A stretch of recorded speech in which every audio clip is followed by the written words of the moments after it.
I just couldn't hear Peter. Not often do I work with someone who knows both of those voices and knows them. Slick Rick Flair, and Bret the Hitman Hart. That's Jonathan Flora. Deborah Flora is with us, and online, you want to bring them up. Jimmy Sengenberger. Good morning, everyone. This is 710 KNUS. We are Denver's talk station. I'm Peter Boyles. Good to have everybody here. They say dry PM. I don't know what this means on the cast, but 77. 70 on Sunday and Monday, 86 degrees. There's not going to be a better show than what we just went through. I'm getting so many text messages and thank yous and on my phone from people listening. And don't thank me. You thank Orson Swindle and True Ire. So having said all these things, it's been quite a week for Colorado's favorite gubernatorial candidate, Victor Marx. But at the same time that Jonathan and Deborah have been through all this other stuff and need to be spoken about as well. So Jimmy's with us. First of all, Deborah, good morning. Ladies first, good morning. Good morning, absolutely. Jonathan, thank you, brother man. Oh, it's good to be back here. Become a great friend. And Jimmy's with us. And Jimmy, you have really merged, man. You've really come into it. And the column you wrote that I read about these financial, I don't know what to call them, for Victor Marx. So I'm going to ask Deborah and Jonathan to sit aside for a second and have you tell us about the money in Victor Marx. When am I going to bring him up? I guess we got him. We lost Jimmy. We got him again. James, we got you, boy. Nope, not yet. 3, 2, 1. He's coming on. And then there he is. Jimmy, we got you. Good morning. Thank you. You're on the show. Good morning, guys. Good to be here with all three of you. Three of my favorites. Well, if you would, start it as the man always said that in Alice in Wonderland, begin at the beginning. Talk about this money stuff now. It's popped up this week in Victor Marx. You do a pretty good column on it, so I'll turn it over to you. It's all yours. Yeah, in my column today in Victor Marx's Money Matters. Go ahead, continue. Your phone was cracking for a second. Go ahead. Okay, yeah. So in the column from Tuesday in Denver Gazette, rather was yesterday. When did I publish this column? I'm trying to remember. I read it yesterday. It was yesterday then. Okay, sorry. My phone is acting up a little strange, so I don't know what's going on. I hope you guys can hear me clearly. Bottom line, getting at this, is Victor Marx puts forward a barnstorming report on the campaign finance report this week. And the report really lays out 1.7, just shy of $1.7 million raised in this current period that just wrapped up at the end of April. And what's striking about this is twofold. One is... Stay still wherever you are. Back up to where you were standing before. If you're walking, back up. Okay. There. Sorry about that. Let me try. Yeah, Jimmy, we're going to do a reconnect, and I'm going to do sell something, and then we'll reconnect. Adam, if you would.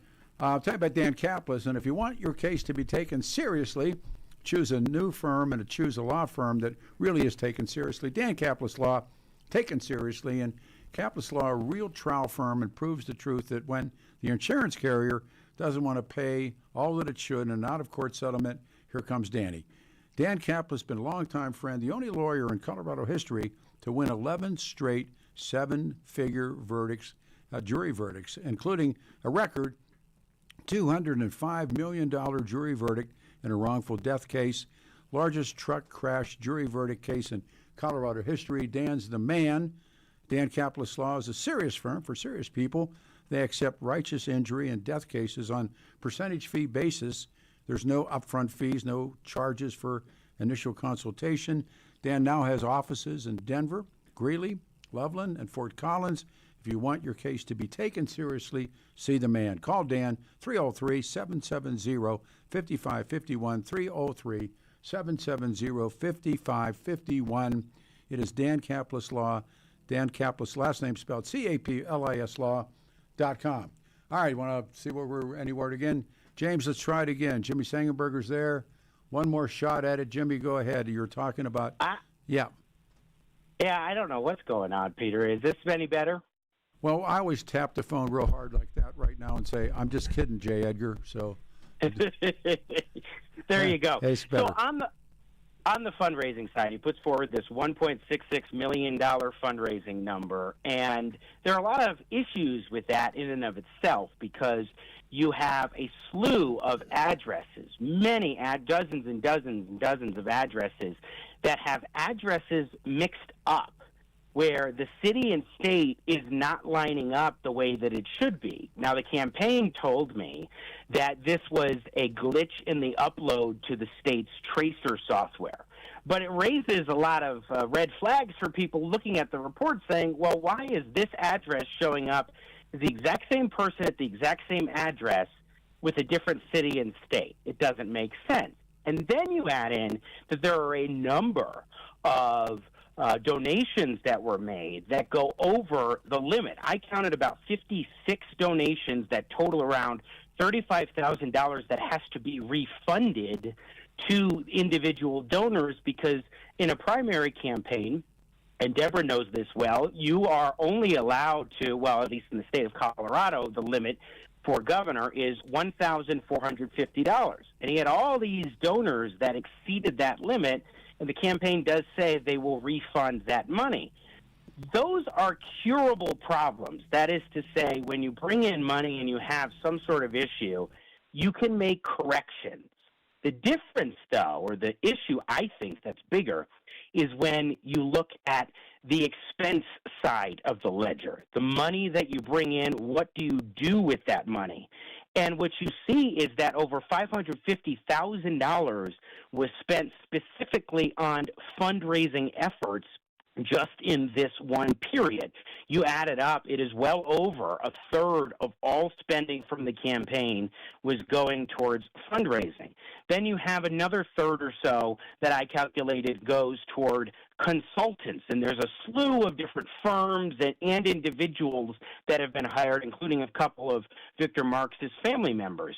And then you have a count of $270,000 plus in miscellaneous spending where it's unclear what that money is being spent towards.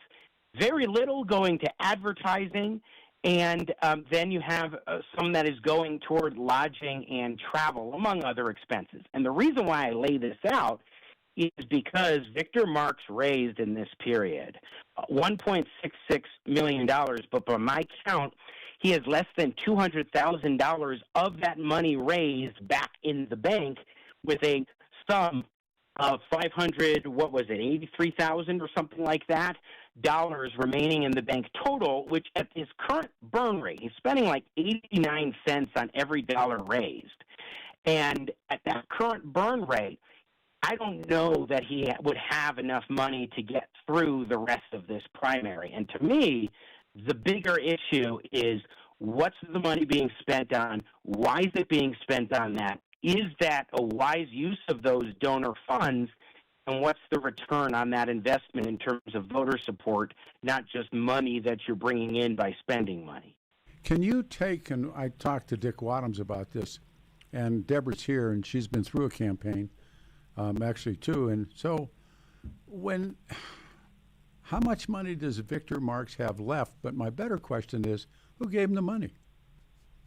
Where's the money? Deborah, you can jump into this. Well, yeah, I do think it's interesting. There are a lot of discrepancies here. Jimmy's article lays it out very, very well. I thought so too. But I also think one of the things that people don't look at, and Jimmy pointed this out, you can raise $2.2 million, which is great. That's great. But he spent $1.7 million out of that $2 million, and we're not even talking about television advertising. That's usually where you save your big bucks. And I got to tell you, as someone who's run a campaign as the candidate, even this report, we just doubled and triple checked everything because I knew everything was a reflection on would I be able to therefore represent the people and have a handle on the very things we're talking about. If you're talking about, I want to run for governor, $1.5 billion in debt, you want to know it's someone who can also handle the money in a very, very, a very good fashion and spend it only on the things that need to be spent. Spending $1.7 million out of $2.2, that's not showing fiscal restraint. and clear oversight, Jimmy. Yeah. I remember, Jimmy, when you wrote about clothing, and how much money did they spend on a clothing allowance? Well, there's one particular firm called Custom Chic Studio, which I at least couldn't find much about. $46,000, it appears that's maybe clothing that perhaps was gotten so that you could sell as merch or what have you, but maybe it's for clothing to wear on the campaign. That's the thing. When you look through this report, there are far more questions than there are answers. There's a firm called WDR Aspen that got $74,000 plus. What was that actually spent on? What kind of services were they providing? And then on that donation side, when you ask the question of who donated money, one really red flag that I noticed, there was a donation, series of a few donations, 3 separate donations that are labeled under Isaiah Foundation. But the address for that foundation is the home of the president of the Castle Rock-based Isaiah 5812 Foundation, which is a C3, 501c3 nonprofit organization. A few problems with that. One, a C3 nonprofit is not allowed to make political contributions. That is illegal under the law. Number two, who was it? This individual? Was there just some mix-up in what it was represented, or was it actually the C3 that made the donation? And number three, those donations totaled over $2,049, which means that was about $1,000 over the legal limit. So that one donation alone raises several key questions. And Deborah, I noted the math that you're giving with $2.2 million or so, and then it raised and $1.7 million spent. Basically, he spent what he raised in this current period that just wrapped. Yes, he did. Of 1.7 that he raised. And you made a great point, Jimmy. I mean, and listen, yes, we need to be able to raise funds to be competitive. But when you look at this spending and what you point out so well, 2/3 of it went to what I would call the political machine. 1/3 just on fundraising, 1/3 just on political consultants. When I ran, and granted, I'll say here, I did not win the nomination for a myriad of reasons. And so I'm not saying, hey, model what I did. But I also serve on national boards, and fiduciary responsibility is the number one thing. And when I ran, we kept it very tight. The whole thing of this political machine, 1/3 to consultants, 1/3 to fundraising, and not even spending on television or anything else like that yet. It does beg a lot of questions because, once again, I always want to say to voters, remember, you're hiring someone for a job, and Governor is the CEO of a large corporation, which is Colorado, and one of our number one things right now is out of control spending, $1.5 billion in debt, lack of affordability. You really want to know it's someone who will run a tight ship. And even this reporting error, to be honest, we dealt with compliance when I was running, and I said, don't even touch the curbs. We got to be above reproach. But even that, it is not explainable what you uncovered just by an input error to the Secretary of State. There's an origin error. Where did this come from, and why is it not being reported correctly to the person that then submits it to the Secretary of State? Is this just sloppy bookkeeping, or is this done with intent, or do we know where the money came from, or what the money is spent for? From my standpoint, I mean, I don't know that we can make a specific judgment on the originating cause behind the scenes. When I spoke with Roger Hudson, the communications director for the campaign, he told me that they had recently hired a larger compliance firm. They had just a single person handling compliance, and then decided just recently, we need to hire a firm. It's a good idea to do that.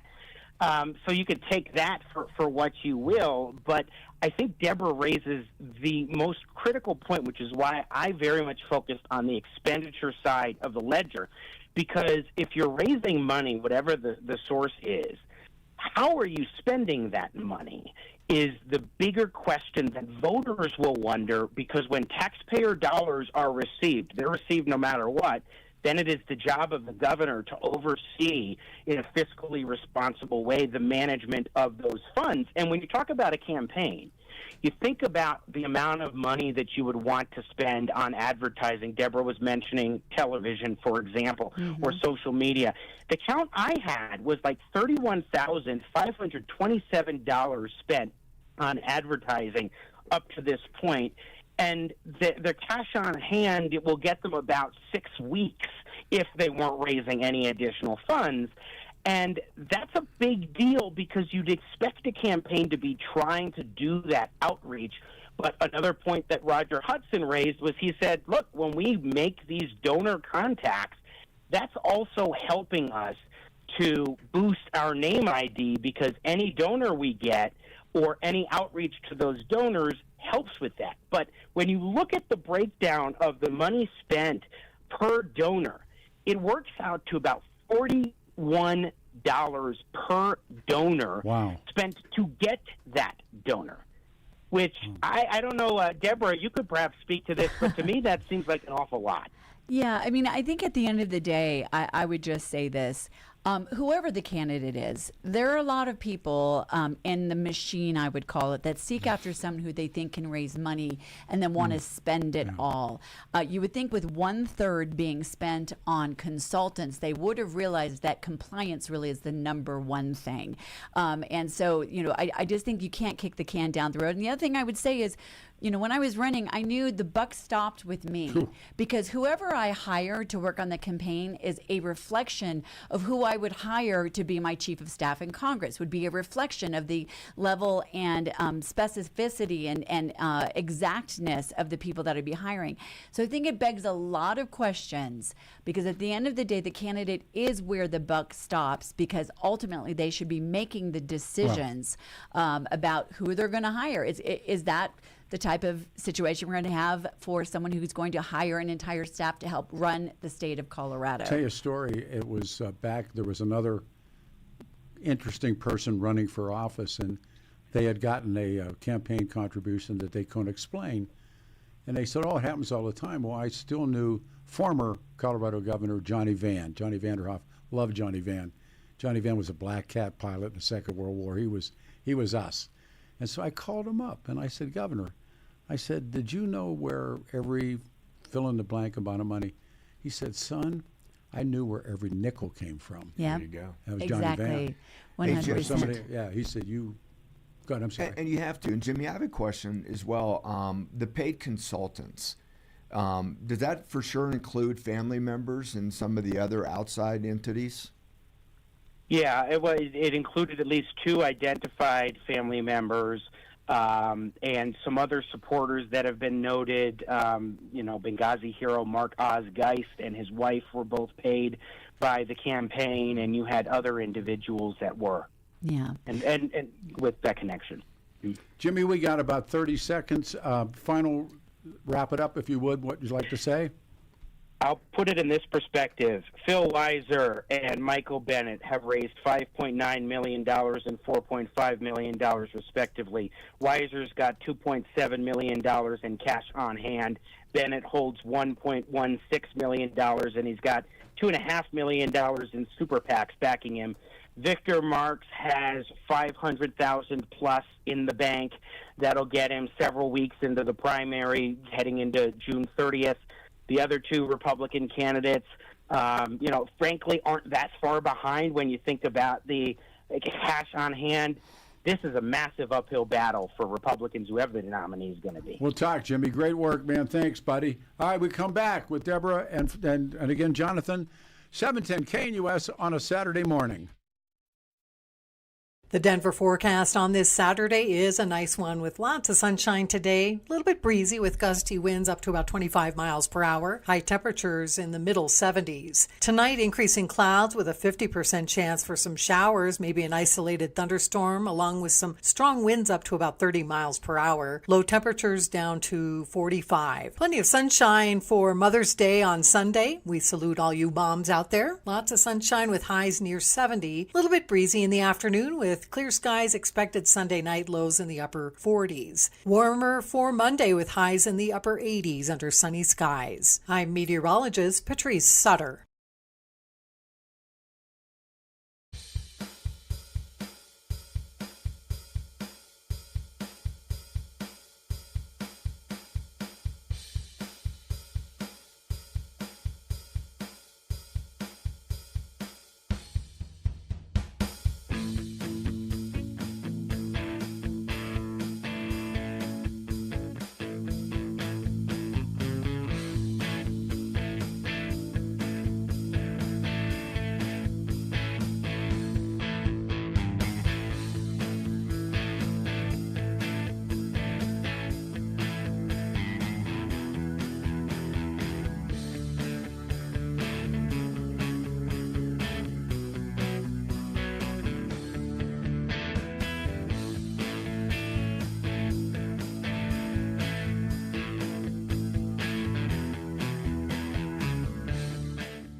ANUS, Denver. It's been said, amongst the blind, the one-eyed man is king. The best there is, the best there was, and the best there ever will be. The one-eyed man is back. Got a gypsy soul, I'm a rebel and rogue, and I'm always on the run.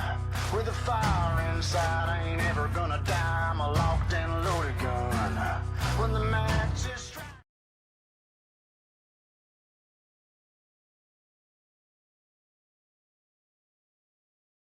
In the gasoline lights, it's only just begun. One thing I learned is you could watch it all burn, but the flame ain't ever done. To be the man, you gotta beat the man, and I'm saying, woo, right here. Raise 'em up a little higher. I'm the man. Woo! Some call me a renegade. What a day, everyone. What a good day. 710 KNUS Denver's talk station. Good morning. 77 on a Saturday, 70 on a Sunday. Mother's Day, Monday, 86 degrees. Real quick, and I'll tell you this, and we'll go back to great guests and everybody's ideas. Do you know what I can't stand anymore? It's called the dental runaround. And if you look for a checkup and then they send you across town for an extraction and somewhere else for Invisalign, and it's a waste of your time. And if you want to do it right and you want it done in one place, my friends at Twin Aspen Dental, and remember when Dr. Richter came in with Jonathan and I, and it was great. Dr. Snyder, Dr. Rich, they built something special in Parker, and we're talking about comprehensive family care. Every time for your regular cleanings or the big stuff, same-day crowns, dental implants, smile makeovers. They even handle same-day emergencies. If you're in pain, you got a bad accident, something's happened, they don't tell you to wait for 2 weeks. They get you in, get you fixed, get you out, get it done promptly. And look, if you don't have insurance, they don't let that stop you. They have the reduced fee membership plan that makes quality care affordable. Get the smile you want without the headaches. Go to twinaspendentalcenter.com, twinaspendentalcenter.com. Give them, here's the number, 303-841-7466, 303-841-7466, twinaspendentalcenter.com. Do not wait. Get it handled today. Deborah and Jonathan are here, and I promised we would talk about this whole week, and we started out this morning with Corey Kennedy and and Sheriff Reams, and it was great stuff. How do you, by the way, it's so good to have everybody back. Let's have Jonathan with me again. It's cool stuff. Real quick before you get going, Peter, first of all, it's so good to be back here in the chair to your left. And also, great job last Saturday. Oh, that was... because that's obviously something that this guy's got an issue with, is handling questions that he's not prepared for. And that's what's so seriously lacking. If you're going to be in the arena, face questions. Like Deborah said, talking to the people that you want to serve. Yeah, and that's why we had a really big forum on Wednesday night. Jimmy was there, Jimmy Sengenberger, and it was hosted by Douglas County Citizenry, which we've now expanded into Colorado Citizenry because we've got different county chapters. Douglas County Republic of Women, Douglas County Young Republicans, Lincoln Club of Colorado. It ended up being standing room only, nearly 300 I saw people. The pictures, And then already nearly 10,000, if not over, have watched it on different Facebook Live events. But the important thing, having been a candidate, but also even more so being a Coloradan looking to hire someone, we asked the very specific policy questions of what it really means to be a governor. What do you think about water policy when California wants more? They haven't built a dam in 45 years. What would you do to help our energy, oil and gas, agriculture, all these things that are actually the job of the governor? Sure, but what I'd like you to talk to today is sort of an overview. Corey Kennedy, who I've met for the first time this morning, the sheriff, of course, and just round robin this, because I have a really, my spider sense on this one is something is about to break, something's going to happen, and am I alone in thinking that?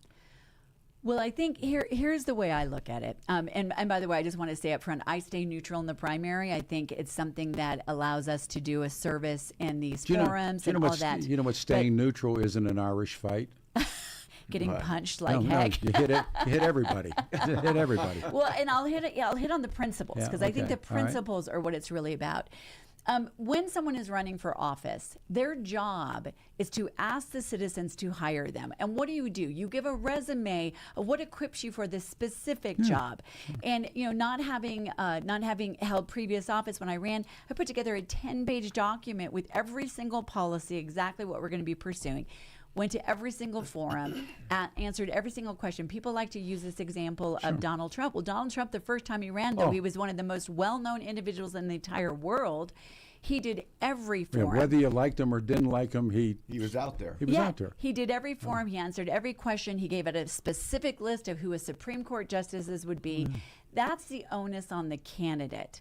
And to totally forego what is a necessary thing, to sit on a stage with your opponents, let the citizens compare, answer specific questions. That is why there are so many questions. Well, he raised above the fray and thinking that was the position to grab. And what he didn't realize, and this is really significant in this race, talk radio. And I mean, the mainstream, whatever that is, left television outlets or daily newspaper, who's gone after this guy? And this has really become, we talked about it, the talk show war. And it's gone down to what's left. And that's why I'm asking you guys, and Jonathan's as good as they come. So, brother, what's left? Well, I appreciate that. But, what we said a few weeks ago, there was a lot of suspicion whether anything was being confirmed or certified or not. When you've got this much swirling around, it's okay to ask questions. Oh, sure. Well, a lot has changed in those last 2 or 3 weeks. Last week has changed. And what's been really disappointing to me about this is, once again, when you're on social, when you're on the echo chambers, as Deborah said, we have not said a negative word about Victor Marx. We've been very, very neutral. We held an event where the gubernatorial candidates had a chance to come and speak directly to the people they say they want to represent. And? We get thumbs down, we get dismissed, we get insulted online. I won't say any names, but it begins with RH. And we get called all these names simply because we presented a forum. That's all we've done. Now, people like Corey, you, Mandy, Ryan, if you ask valid questions, you're now considered a hater and you're attacked by the supporters, instead of just propping up your candidate and show why your candidate's better without having to tear everybody else But where did they learn that? That's a big, well, That's Yeah. a lot of that's learned. chest thumping going on, and not a whole lot of.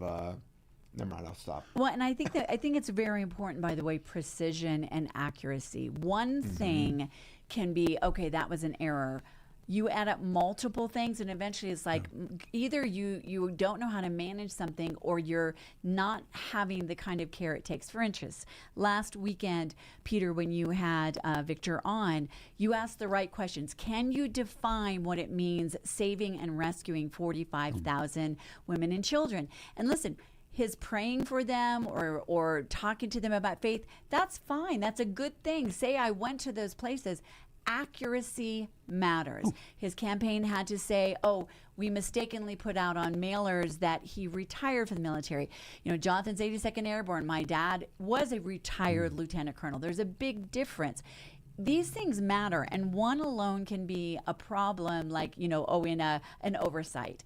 I had an oversight of like one thing where somebody misspelled veteran on a mailer, and you better believe after that, I did all of the copy because it reflects on me accuracy. Well, what happened last Saturday, I haven't even spoken about it at all.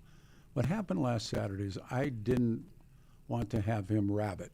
And he, when initially came in here, and he comes with an entourage, and he was very glad-handing. He's very likable, and he said, I think he said, I'll give you one segment, which was 20 minutes.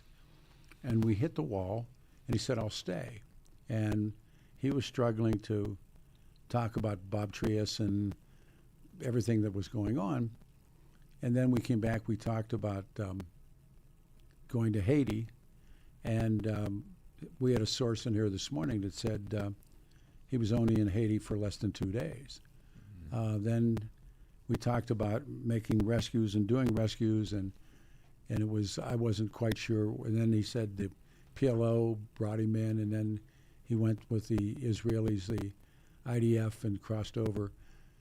It's so in the Middle East, if you travel and for instance, I was in Lebanon, in Beirut, in a place called Byblos, and that we get the name Bible comes from Byblos and Jerbil, and it was time for me to go home, and I'd had a lot of interesting experiences, and I was with my friends of mine are Lebanese, and they said, "You're going to Israel?" And I said, "Yes, I'm going to go next month and take my daughter," and they said, "Don't get your passport stamped, because if you have a Israeli passport stamp, you can't get back in. They won't let you back in."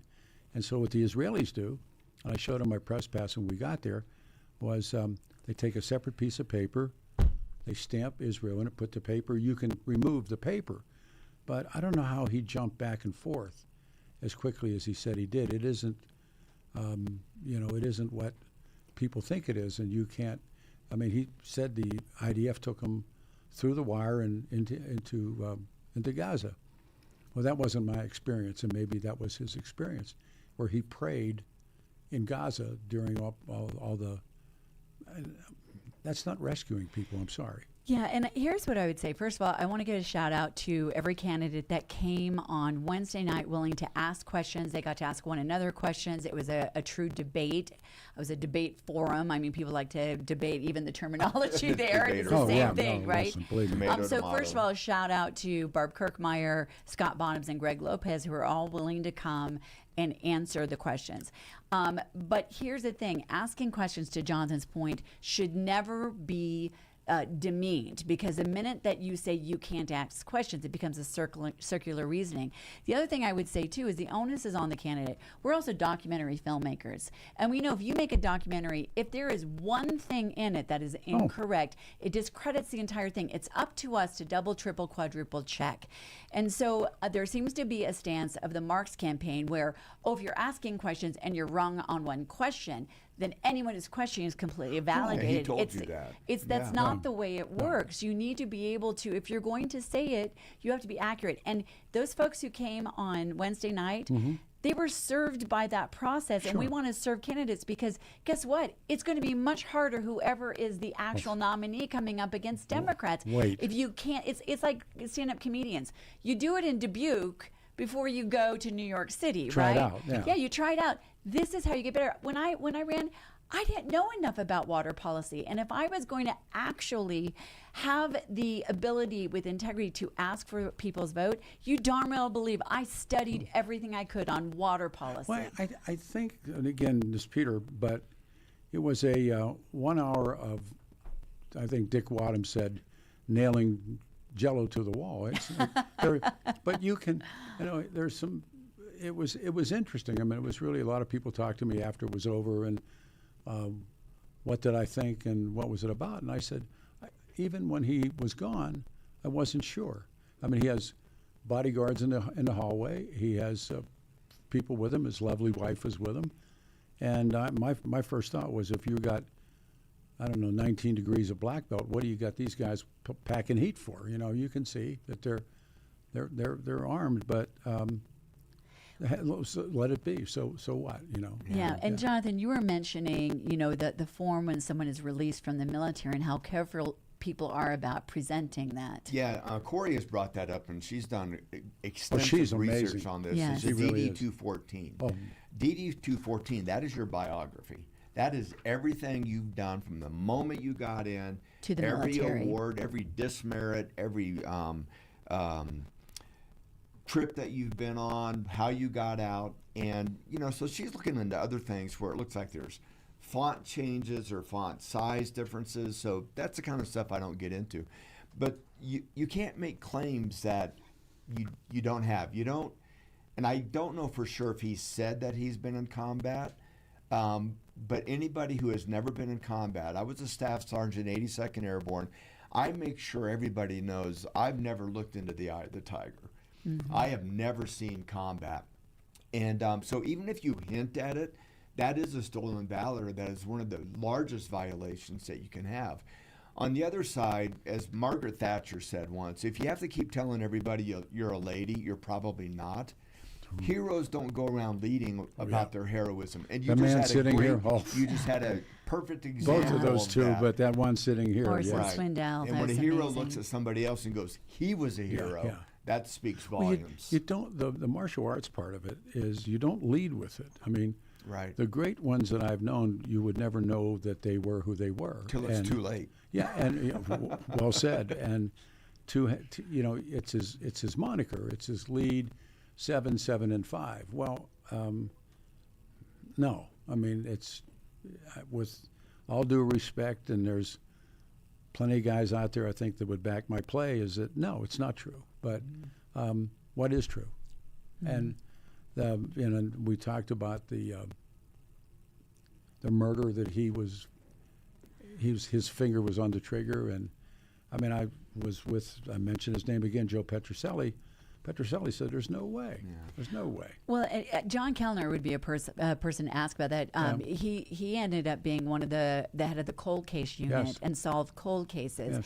Yes. That is standard practice. There is no time that I've ever heard that you would go into a police office and you would say, "Hey, this murder was committed however many years ago," and they'd say, I need you to know. Yeah, no worries. It was a long time ago. No, there's a cold case unit for a reason. I just think here's the bottom line.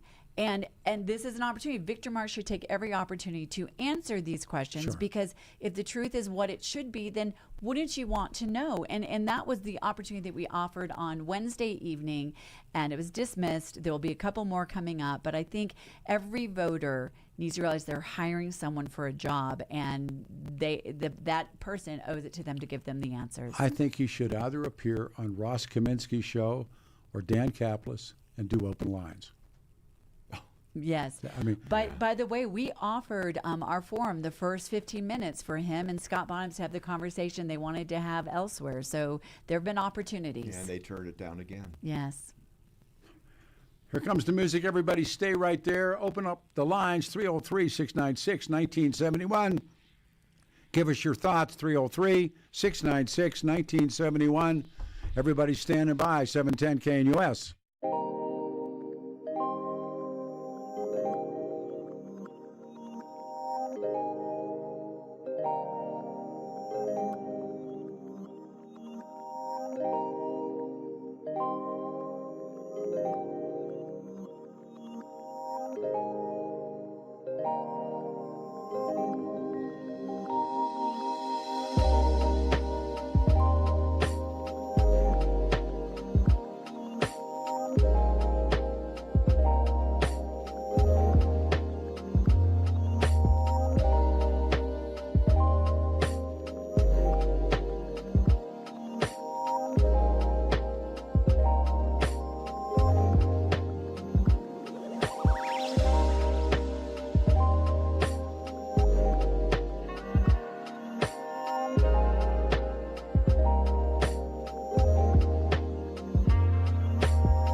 Well, there's lots of text messaging and no phone calls. Make them phone calls. 303-696-1971. We have about 16 minutes left in the show with Jonathan and Deborah Flora. Thank you to Jimmy Sengenberger. In the hour, the issue, of course, is the guy that brought talk radio alive in Denver, Victor Marx. And as I've said, when somebody said, well, too much, maybe, but I don't think I've ever seen a Victor Marx story on any of the local hard-hitting news channels. I don't think the Denver Post has done anything on Victor Marx. Jimmy, I think, on the Gazette has done some shows, but by and large, the unraveling of Victor Marx has taken place on talk radio. In studio, these are my family, Jonathan and Deborah Flora, and Jimmy was with us. There's people asking, let me do this one, how old is Victor Marx? Does anybody have any ideas? Well, we can ask the phone that knows everything. That's what our kids call it, the phone that knows everything. All right. So I don't know. The next one is, Pete, if Marx is involved in human or child trafficking, which was the charge this morning that was done by Corey Kennedy, I don't know how to go to that. I would simply say to that, I don't have no idea, but I think the more important thing is the accuracy of what he has stated. His website saying that he has rescued over 45,000 women and children. And here on your show, when you ask him to define rescued, he literally said, and we've got the time code here, we brought no one out. There was no rescues. I've never said, or it's never been put in writing, that I said I rescued 45,000 people. People just need to know what he has said and is there backup for it. Ready to go to the phones? Here we go. We'll start out. We have a line open. This is Jay in Inglewood. Jay, you're on the show, man. Good afternoon. Thanks. Hey, Peter. I love your show. Thank you. As always. What strikes me funny with Victor Marx, a lot of that is anyone that's ever been in the service always has a DD-214. I was in there for a month, and I have a DD-214.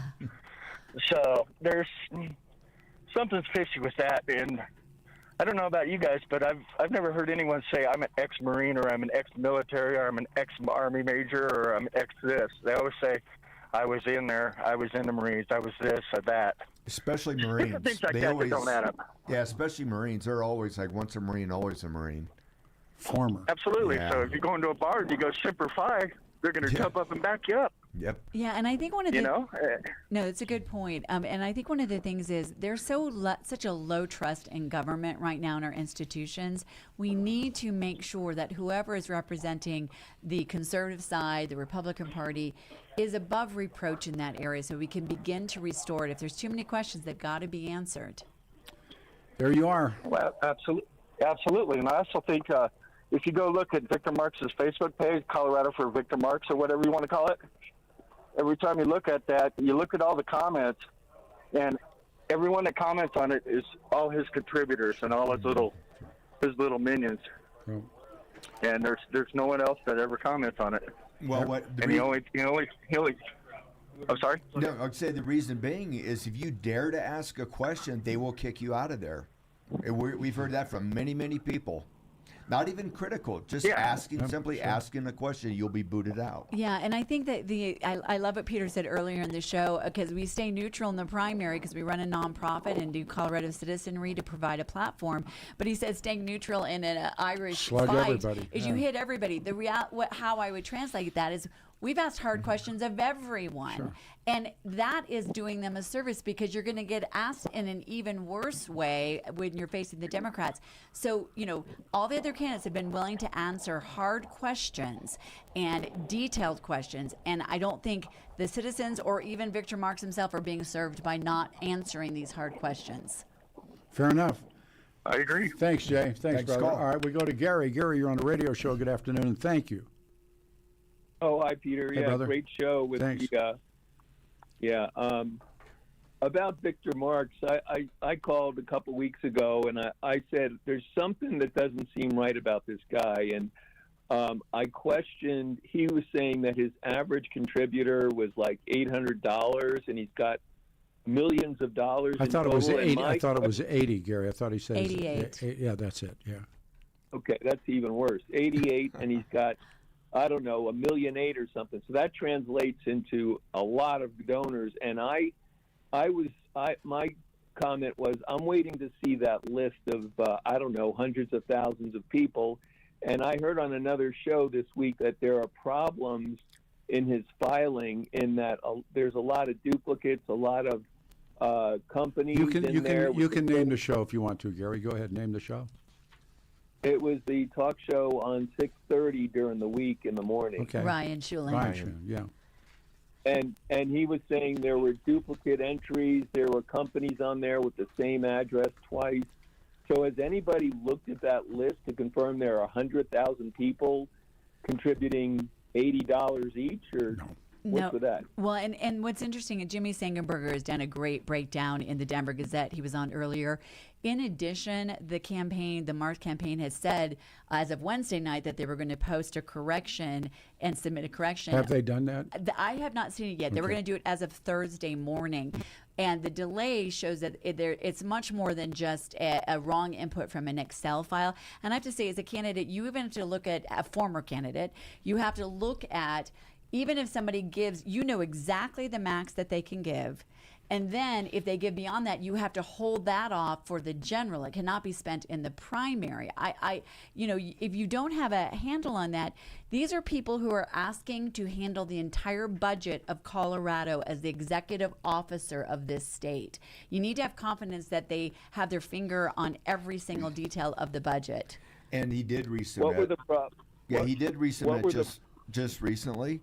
But what's also interesting, it's a Secretary of State that a highly unusual gave him a mulligan, which normally that doesn't happen. So now there's some questioning and controversy about that. We're coming up on time. Wrap it real quick, Gary. What did you see on the uncorrected list? Are there actually 800,000 names, or what does it look like right now? Well, by the way, he was saying that was his average. So there will be many that are higher than that, some that are lower than that. But there's a lot of questions that fortunately, there's great people on this right now. They're digging deep into it. But, even when you have a 501c3 that's supposedly donated, that's against the law. 501c3 cannot do that. So there's a lot still to dig up, and I'm glad that there's time for the voters to have all of this information before they make their decision. I got to pull the pin, Gary. Thank you very much. All right, final thoughts. What a week it's been. It has been a week. One thing I would say is thank you to everyone who came Wednesday night, standing room only for that debate forum. Thank you to the candidates who participated. We the people, it's our job to hire someone that we have confidence in can do the job. And this is just part of the process. And if you're a Marx supporter and you bristle at this, I would say if you believe in your candidate, then they should be able to stand up to this. And we all deserve to go through this due process. Jonathan? Basically the same thing for all his self-professed bravado. I wish he would stop playing the victim card all the time and then come and get in front of the people and give them the answers and showing us why is he the best guy. Everybody, this was a remarkable show insofar as the appearance of Orson Swindle and True Ire. I don't know if anything, I don't know if there was any dry eyes in the house when he was done, but what a remarkable man, and we've gotten an invitation to come and join him at his home, and so I'm going to take him up on it. There's stories, and then there's stories. Yes. And there's radio stories, and there's, true life stories about what happened, and he'll tell them. And he loved you guys. Well, he knows you guys. Yeah, and want to share one thing about Bud Day. We got to know Bud Day, who received the Medal of Honor. And I just want to share this story as a way to, kind of close out with inspiration. When Bud Day was hanging by his arms in the Hanoi Hilton and never broke, the only person credited with not breaking, he prayed, and his prayer was not smite them all. His prayer was, Lord, don't let me discredit you, my country, or my family. Those are heroes. Those are the kind of people that inspire us. All of us. Yes. And thanks for giving him the forum to share his story. We need more heroic tales. I found him in a restaurant. He wasn't coming. He was like, heroes eat too. And we had to bring him in. And again, thank you to Donna at O'Brien's. All right, everybody, we'll do it again next week. I don't know what's going to happen, but it's a long way from here to there. Thank you, Adam. 710 KNUS, Denver's Talk Station. Everybody have a good weekend.